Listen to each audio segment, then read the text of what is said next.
Hello YouTube and fellow Star Wars collectors. On this episode of Toys Are the Way, we'll be taking a look at some of my most recent pickups that I've been wanting to add to my collection. If you're new to the channel or a fan of Star Wars collecting, be sure to drop a like on this video, subscribe to the channel, and ring that bell to stay notified. Upcoming videos will feature similar reviews, diorama builds, and more from the vintage collection, so stay tuned. Welcome back everyone. In today's video, I wanted to share with you a couple of random figures that I decided to pick up to add to my collection. I'm always on the lookout for more characters that I can add to my diorama and really fill out that town. Not to mention that the pre-order windows have been kind of long recently, so I might as well fill the void by picking up some awesome characters along the way. And when it comes to Star Wars collecting, there is always something on your wish list. But with that being said, let's get on with the video.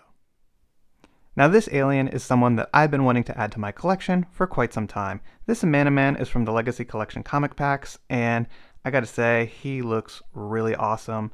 Unfortunately, he doesn't really grip his staff too well, so let's get that out of there before it falls.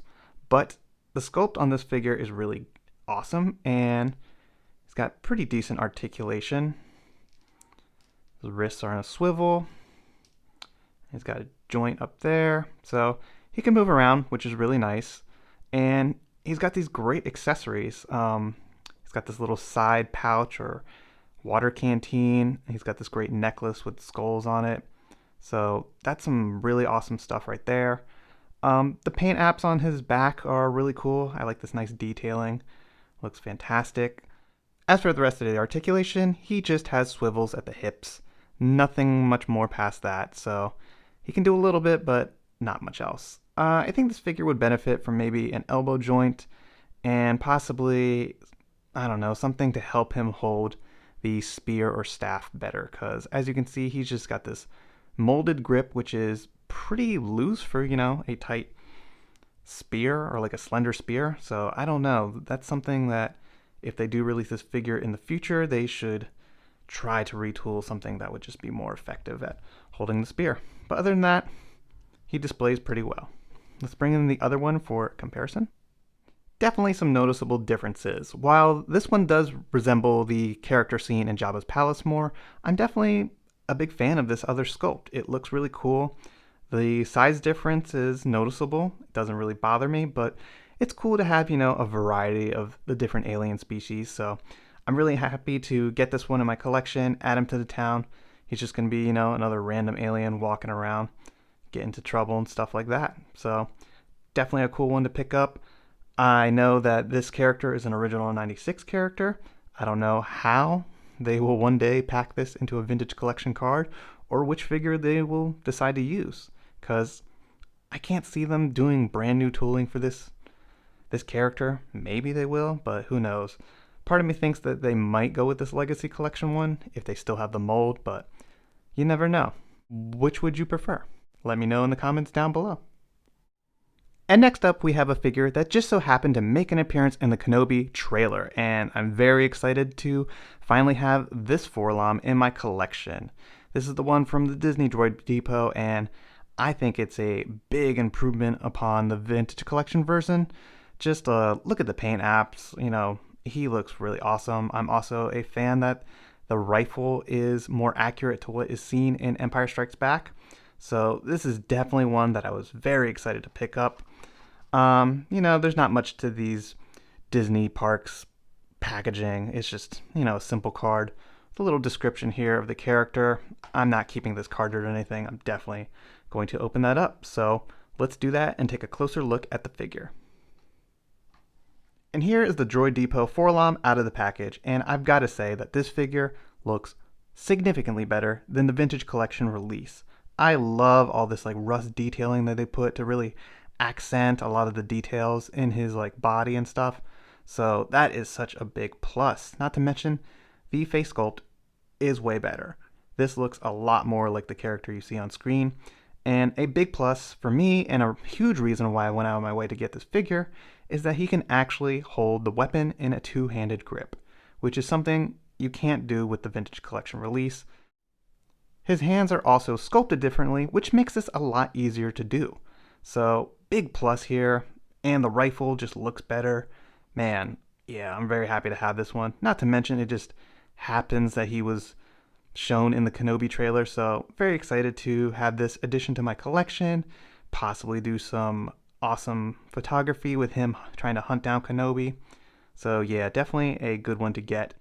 So while this figure can do a two-handed grip, there's not much else to the articulation.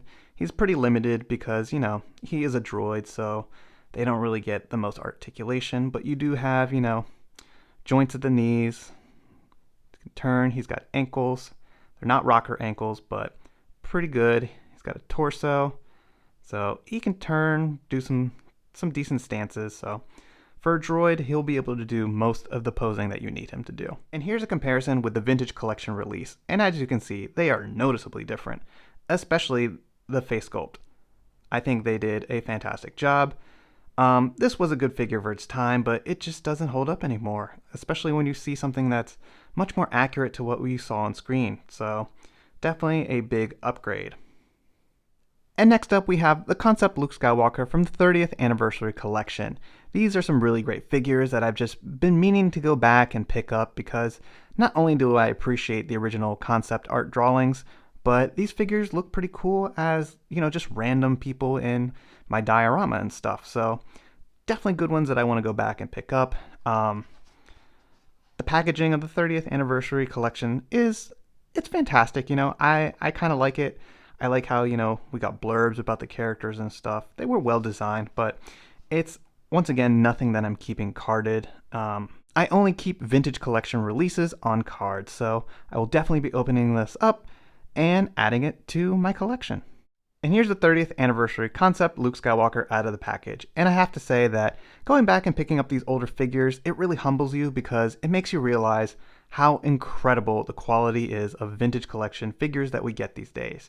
Even, you know, the figures that are just like not your top picks are just, they're worlds apart from what we used to get back in the day. Yeah, we used to get a lot of character selection and quantity was, you know, great seeing it in store, but quality of articulation and stuff has really come quite a long way. So always humbling to go back and see where we were versus where we are today.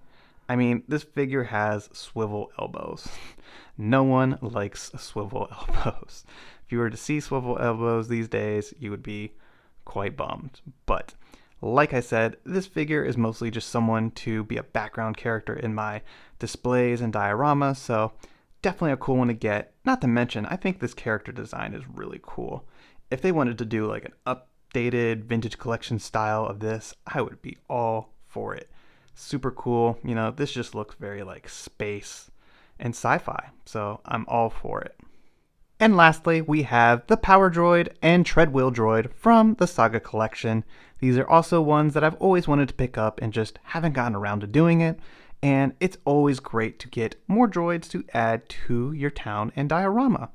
You know, there's tons of droids all over town, and you're going to need some of these. So, good one to get. Saga Collection had a lot of awesome releases, great figures for their time, and this guy is really cool. I love power droids.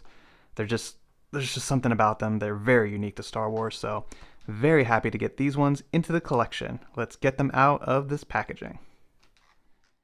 And here we have the Power Droid, and this is a wonderful design. I really, really like the way that this Gonk Droid looks.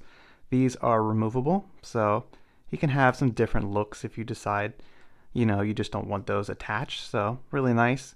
It's got some pretty cool wire detailing here, and just the mold of this character is really nice. He's also got some little silver detailing here, like scratch marks, stuff like that. The feet are similar with a little bit of that silver detailing down there as well. Some wires, nice detailing. I just noticed that this figure has, you know, this little button that makes him walk, so that's also a fun little feature. It is a little annoying because you can't really force him or put him into a just regular stand-in position, but I did think of a solution for that. There's a tiny space in there, so if you just fill that with something, he should be able to just stand in place. And I'm actually going to use a spare blaster pistol that I have and just put that in there, and there you go. So he's got a concealed weapon and a license to kill now, so don't mess with this power droid. But yeah, that's That's a really cool feature. Nice to have. I wish, it would have been a little different, but that's a simple solution. So really happy to have this one and add it to my collection. And taking a quick look at the treadwheel droid. This thing is such a classic Star Wars design. Really happy to have this one. It'll look great in, some hangar bays, an Echo base display, or just rolling around town. Pretty cool. There's not much to this figure other than he's got a little swivel there and he can just move around. Would have been really cool if they also added that feature to the head, so he wasn't just stuck in this weird arm that way, arm this way position. But regardless, it's cool for what it needs to do, and also happy to have this one and add it to the collection. And there you have it, some wonderful Star Wars figures that I've been wanting to add to my collection. Do you have these figures already yourself, or is there something you've been dying to add to your collection? Feel free to let me know in the comments down below. I'd love to hear about it. And drop a like on this video if you enjoyed it, and subscribe if you're new to the channel. It really helps and is greatly appreciated. Thanks everyone, and I'll see you on the next video.